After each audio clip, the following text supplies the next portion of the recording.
Welcome friends. આજના વિડીયોમાં આપણે વોકેબ્યુલરી છે, સ્પેલિંગ છે, કેવી રીતે વધારી શકાય, કેવી રીતે સારી રીતે શીખી શકાય એના માટેની એક ઇમ્પોર્ટન્ટ ટ્રીક જોવા જઈ રહ્યા છીએ.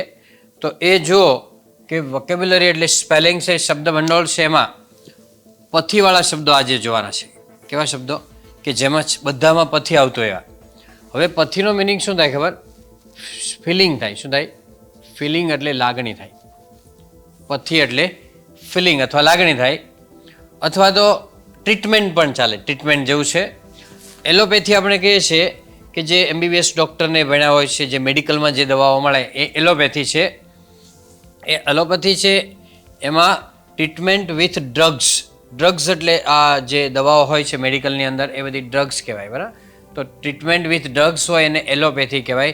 ખાસ કરીને આપણે મેડિકલની અંદર દવાઓ મળે છે. પછી ટેલિપેથી છે.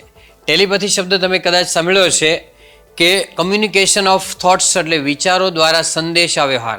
કેવી રીતે? ફોર એક્ઝામ્પલ, આપણા દાદા છે, ગામ રહેતા હોય, આપણે અહીંયા સિટીમાં રહેતા હોય અને બીમાર હોય અને આપણે એના માટે ભગવાનને પ્રાર્થના કરીએ કે દાદા છે ઝડપથી સાજા થઈ જાય. તો આપણા વિચારો છે એ બ્રહ્માંડમાં જાય અને એ દાદાને છે સાજા કરી આપે. તો એ ટેલિપેથી કહેવાય, વિચારોનો કમ્યુનિકેશન. બીજી રીતે તમને કહું કે ઘણીવાર તમે કોઈને યાદ કરતા હોય તો એ તમને રૂબરૂ મળી જાય અથવા તો તમને એનો ફોન આવી જાય. ઘણીવાર જેને ફોન કરવા જતા હોય એનો ફોન સામે ચાલીને આવી જાય. તો આ બધી વસ્તુઓ છે ટેલિપેથી છે, બરાબર? એનો ઉચ્ચાર છે એકચ્યુઅલી ટેલિપેથી, પણ આપણે એને ટેલિપેથી કહીએ છીએ.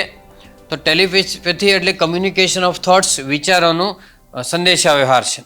પછી હોમિયોપેથી છે. જેમ એલોપેથી છે એમ હોમિયોપેથી આયુર્વેદિક છે, એમ એક ટ્રીટમેન્ટ છે હોમિયોપેથી, બરાબર? ટ્રીટમેન્ટ વિથ સ્મોલ સબસ્ટન્સીસ, નાના નાના જે તત્વો છે, પદાર્થો છે એના દ્વારા ટ્રીટમેન્ટ કરે છે હોમિયોપેથીની અંદર. તો એ ટ્રીટમેન્ટ ઓફ સ્મોલ સબસ્ટન્સ કહેવાય. પછી સાયકોપેથી. સાયકો એટલે માઇન્ડ થાય. શું થાય?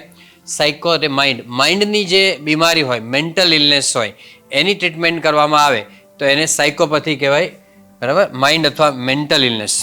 સિમ્પથી એટલે આપણે ગુજરાતીમાં સહાનુભૂતિ કહીએ છીએ. શું કહીએ છીએ? સહાનુભૂતિ.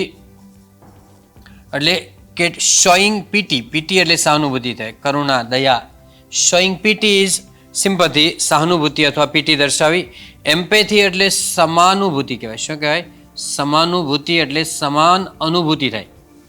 સમાન અનુભૂતિ એટલે શોઈંગ સિમિલર ફિલિંગ કહેવાય. શું કહેવાય? Similar feeling. Showing similar feeling એટલે સમાન લાગણી દર્શાવી, બરાબર? એને કહેવાય એમ્પેથી.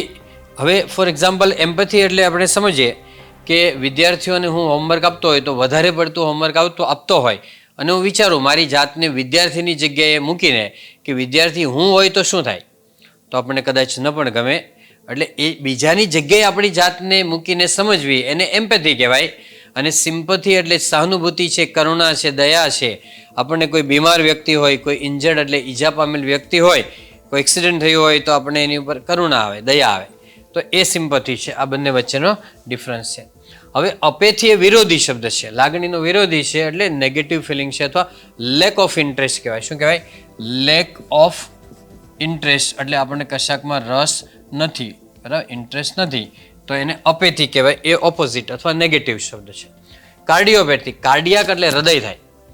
તો cardiopathy means the treatment of cardiac patient. હૃદય રોગના દર્દીઓ છે એની આપણે સારવાર કરવી તો એને કાર્ડિયોપેથી કહેવાય. કાર્ડિયાક એટલે હૃદય થાય, બરાબર? ઓસ્ટિયોપેથી તો ટ્રીટમેન્ટ ઓફ બોન્સ એટલે હાડકાં હોય ને, હાડકાં, એની સારવાર કરવી. બોન્સ એટલે હાડકાની સારવાર, તો એને ઓસ્ટિયોપેથી કહેવાય. આપણે ઓસ્ટિયોપેરાસિસ થાય, બરાબર? તો રોગ છે, હાડકાં પોલા થઈ જાય તો ઓસ્ટિયોપેરાસિસ કહેવાય. હવે એના જેવું એક નેચરોપેથી છે. કોઈ કુદરતી પદાર્થો હોય એના દ્વારા સારવાર કરવી તો એને નેચરોપેથી કહેવાય. કે ટ્રીટમેન્ટ વિથ નેચરલ ફૂડ અથવા નેચરલ થિંગ્સ, કુદરતી વસ્તુઓ છે એના દ્વારા કોઈ સારવાર કરવી તો એ નેચરોપેથી છે. તો આ રીતે મિત્રો પથીનો મિનિંગ ફિલિંગ થાય છે અથવા તો ટ્રીટમેન્ટ એટલે સારવાર થાય. શું થાય? ટ્રીટમેન્ટ એટલે સારવાર થાય. Okay friends, so that's all. Happy learning, happy sharing. Thank you very much. મિત્રો વિડીયો ગમે તો લાઈક કરો, શેર કરો, ચેનલને સબસ્ક્રાઈબ કરો. Thank you again.